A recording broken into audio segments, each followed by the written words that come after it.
Assalamualaikum warahmatullahi wabarakatuh. Di sini saya akan melanjutkan di bab selanjutnya, yaitu mengenai megalitikum.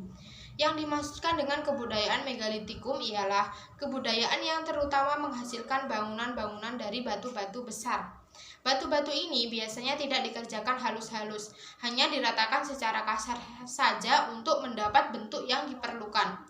Sudah kita ketahui bahwa dengan dimulainya zaman logam tidaklah berakhir zaman batu itu. Pun dalam zaman logam, orang masih terus menggunakan batu sebagai bahan. Maka sesungguhnya megalitikum atau kebudayaan batu besar itu bukanlah membawa arti timbulnya kembali zaman batu sesudah zaman logam. Memang megalitikum itu akarnya terdapat dalam zaman neolitikum, tetapi baru berkembang betul-betul dalam zaman logam. Hal ini dapat nyata oleh karena di tempat-tempat penemuan hasil megalitikum banyak sekali didapatkan manik-manik dan alat-alat dari perunggu. Bahkan ada kalanya pula alat-alat dari besi. Maka dari itu megalitikum Indonesia biasa dimasukkan kebudayaan Dongson sebagai salah satu dari cabangnya. Perlu dikemukakan bahwa di negeri kita sampai kini pun masih terdapat kebudayaan megalitikum yang masih hidup, yang masih menjadi kebudayaan sekarang, sepertinya di Pulau Nias, Sumba, dan Flores. Hal ini tentu saja banyak memberi petunjuk kepada kita untuk menyelami megalitikum prasejarah. Tidak hanya mengenai hasil-hasil kebudayaannya, melainkan juga alam pikiran yang tersimpan di belakangnya dan menjadi pendorongnya. Adapun hasil-hasil yang terpenting dari kebudayaan megalitikum adalah: yang pertama, menhir. Rupanya seperti tiang atau tugu yang didirikan sebagai tanda peringatan dan melambangkan arwah nenek moyang, sehingga menjadi benda pujaan. Yang kedua, ada dolmen. Rupanya seperti meja batu berkakikan menhir. Ada dolmen yang menjadi tempat saji dan pemujaan kepada nenek moyang, ada pula yang di bawahnya terdapat kuburan. Yang selanjutnya ada sarkopagus atau keranda, bentuknya seperti palung atau lesung tetapi mempunyai tutup. Selanjutnya ada kubur batu. Sebetulnya tak ada berbeda dengan peti mayat dari batu. Keempat sisinya berdindingkan papan-papan batu, begitu pula alas dan bidang atasnya dari papan batu. Bedanya dari keranda ialah bahwa keranda itu adalah satu buah batu besar yang dicekungkan bagian atasnya seperti lesung dan dibuatkan tutup batu tersendiri. Sedangkan kubur batu merupakan peti yang papan-papannya lepas satu dari lainnya. Selanjutnya ada punden berunda-unda, yaitu bangunan pemujaan yang tersusun bertingkat-tingkat. Selanjutnya ada arca-arca, di antaranya ada yang mungkin melambangkan nenek moyang dan menjadi pujaan. Sesungguhnya kebudayaan megalitikum ini meninggalkan bekas-bekasnya di seluruh Indonesia dalam berbagai ragam dan bentuk. Akan tetapi sebagai peninggalan prasejarah yang sudah diselidiki betul-betul, terdapatnya terutama sekali di Sumatera dan Jawa. Di Sumatera, peninggalan yang terpenting terdapat di daerah dataran tinggi Pasemah di pegunungan antara wilayah Palembang dan Bengkulu. Di sana ada sekumpulan besar arca-arca, menhir, dolmen, dan hasil-hasil kebudayaan megalitikum lainnya. Penyelidikannya terutama dilakukan oleh Dr. van der Hoop dan von Hengelden. Lebih-lebih dari arca-arcanya diperoleh petunjuk yang sangat besar artinya bagi penyelidikan akan asal dan umur megalitikum di sana itu. Kebanyakan dari arca-arca itu mewujudkan manusia, sendirian atau berkelompok, dan sering pula digambarkan berkelahi dengan atau menunggang seekor binatang. Di Jawa, tempat kebudayaan megalitikum prasejarah terutama didapat di ujung timur di daerah Besuki. Peninggalan-peninggalan itu berupa kuburan yang oleh penduduk disebut pandusa, yang sebetulnya dolmen berisi kubur batu di bawahnya. Dari dalam kuburan-kuburan itu banyak ditemukan tulang belulang manusia dan alat-alat seperti pemukul kulit kayu dari batu, manik-manik, pecahan-pecahan periuk belanga, dan juga alat-alat dari logam. Dari ditemukannya sebuah jambangan porselin bikinan Tiongkok dari abad ke-9 Masehi, dapat diambil kesimpulan bahwa di Besuki kebudayaan itu masih berlangsung terus jauh di dalam zaman sejarah. Benda itu ditemukannya di dalam salah satu pandusa. Dari daerah Wonosari, Jogja, Cepu, dan Cirebon ditemukan kubur-kubur batu yang berisi rangka-rangka yang sudah rusak, alat-alat perunggu dan besi, dan manik-manik. Kuburan-kuburan itu menyerupai yang ada di Pasemah. Selanjutnya di Bali terdapat berbagai sarcopagus besar yang agak menyerupai peti-peti dari Besuki dan isinya tulang belulang yang sebagian besar rusak, barang-barang perunggu serta besi dan manik-manik. Adapun di Sulawesi terdapat bekas-bekas megalitikum. Hanya tentang umurnya belum ada kepastian.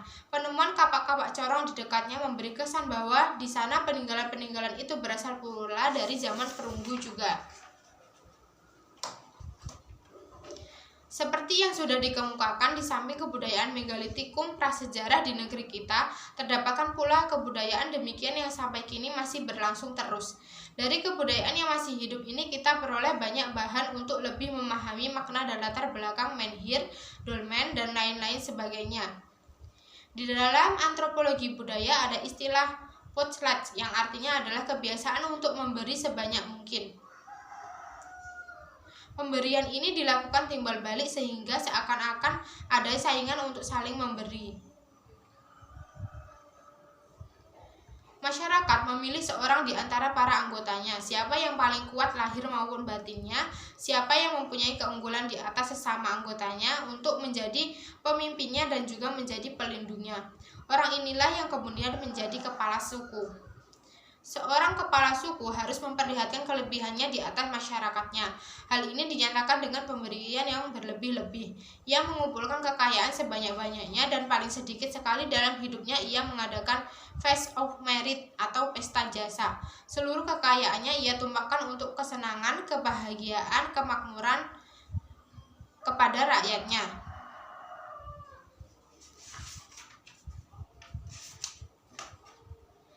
Yang selanjutnya ada kebudayaan Indonesia menjelang zaman prasejarah.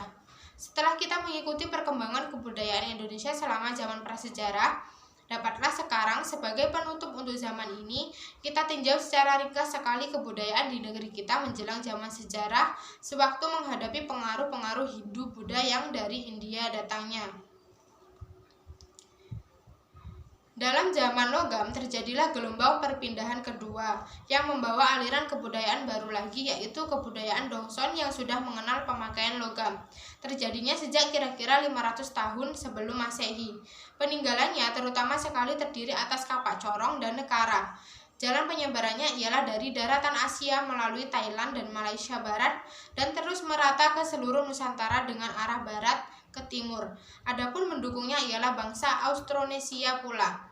Di samping kebudayaan Neolitikum dan kebudayaan logam, waktu itu ada lagi satu cabang kebudayaan lain yang terutama menghasilkan bangunan-bangunan dari batu besar, ialah yang sudah kita kenal sebagai megalitikum.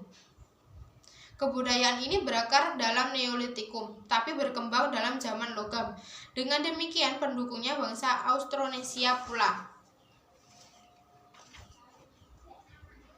Dalam zaman Mesolitikum yang mendiami kepulauan kita, bangsa Papua Melanesioidae pula dengan kebudayaannya yang terutama menghasilkan alat-alat dari flax, pebbles, dan bones. Dalam zaman ini, daratan Asia terjadi percampuran antara bangsa-bangsa Papua Melanesioidae, Europaidae, dan Mongoloidae, yang antara lain menimbulkan adanya bangsa Austria. Bangsa Austria ini nantinya terpecah menjadi dua, ialah bangsa Austroasia dan bangsa Austronesia. Oleh karena bangsa Austronesia inilah yang menjadi nenek moyang langsung dari bangsa Indonesia, dapatlah sekarang dikatakan bahwa kebudayaan-kebudayaan yang dibawa oleh mereka ke negeri kita itu adalah yang dapat kita namakan kebudayaan Indonesia. Kebudayaan bangsa kita yang menjadi dasar untuk perkembangan selanjutnya sampai dewasa ini. Kalau nenek moyang bangsa Indonesia dalam penyebarannya merantau sampai mencapai pulau-pulau yang sangat jauh dan yang terpisahkan oleh lautan-lautan luas, maka tak dapat mereka itu haruslah pelaut yang ulung lagi berani sekali.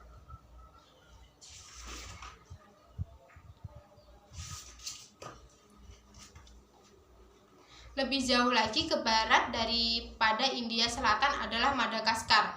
Kecuali kenyataan bahwa bahasa Malagasasi itu termasuk bahasa-bahasa Indonesia, pun di sana didapatkan perahu cadik. Sedangkan sebagian dari bangsa Indonesia menjadi pelaut, sebagian lain lagi hidupnya dari pertanian. Seperti sudah kita ketahui, di antara kapak-kapak persegi banyak yang ukurannya besar dan tidak dimaksudkan sebagai kapak melainkan sebagai pacul. Pacul adalah alat utama untuk pertanian dan menurut para ahli, maka bangsa Indonesia waktu itu tidak saja bercocok tanam di ladang, melainkan sudah bersawah. Itu saja yang dapat saya sampaikan. Wassalamualaikum warahmatullahi wabarakatuh.